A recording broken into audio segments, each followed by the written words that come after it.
I can't speak for everyone in my community, but I can speak to the impact that Black Panther has had on my life and my culture. I've been the only Black person in friend circles, in church settings, and at work, and it's challenging, to be honest. Much like when I'm watching a movie and there's only one person who looks like me. Or like maybe two, that one person that walks in the background, and you're like, oh, okay, that counts. But the issue isn't solved or awkwardness avoided by simply getting a lot of Black friends or putting a lot of Black people on a show. We want to be represented for the many layers of humanity that we bring to the table, and Black Panther is a beautiful example of that. This week, I took my 1-year-old daughter to a craft store. She was tired, and I probably should have packed more snacks, so she was a little bit fussy. So at first, when I heard people mumbling under their breath, I assumed it was about her behavior. While that's gross in its own right, I was more frustrated as I processed the words that I was actually hearing and realized that they were racially charged. I soon noticed that only two of the multiple people I attempted to speak to, including employees, would talk to me or even make eye contact after multiple attempts. I told my family about it later, frustrated to have to deal with racism just down the street from my own house, and my husband, obviously frustrated, said, I can promise they wouldn't have said those things if I was with you. And he was right. None of the white people making remarks at us would have dared make those same comments had my 6'3" Black athletic husband been by my side. Because he's so handsome, because they respect him, because they know that deep down he loves country music and musicals? No. Because if he were with me, they likely would have been too afraid to make racist comments.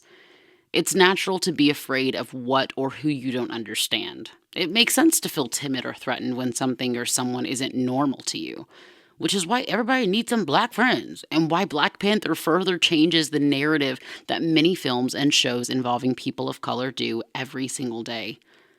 Black men can be heroes, too. Black boys can grow up and change the world. Black women are strong and intelligent. And it's not intimidating or surprising or aggressive, but admirable and normal. Black women don't have to have long or straight hair to be beautiful.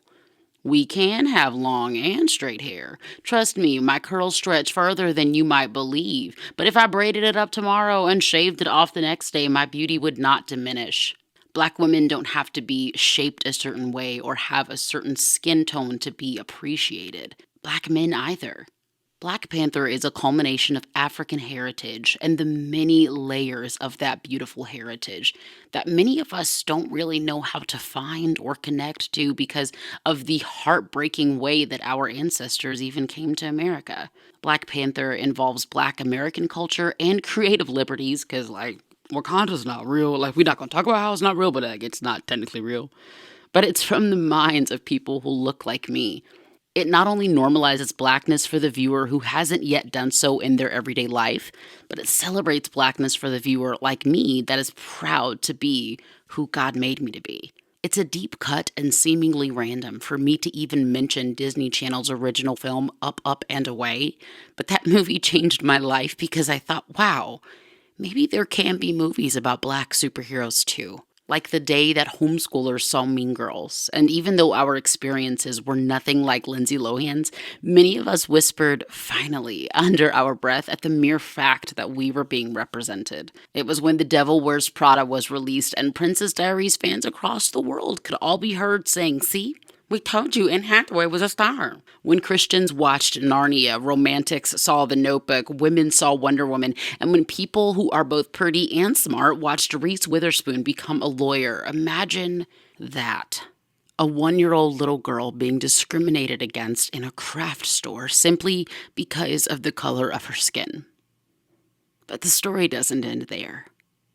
Because later that night, she gets to go home and watch a movie where the hero looks just like she does. With beautiful brown eyes and stunning dark skin.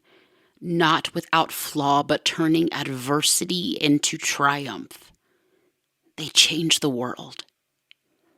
Thank you, Chadwick Boseman. Thank you for being the hero that we all needed.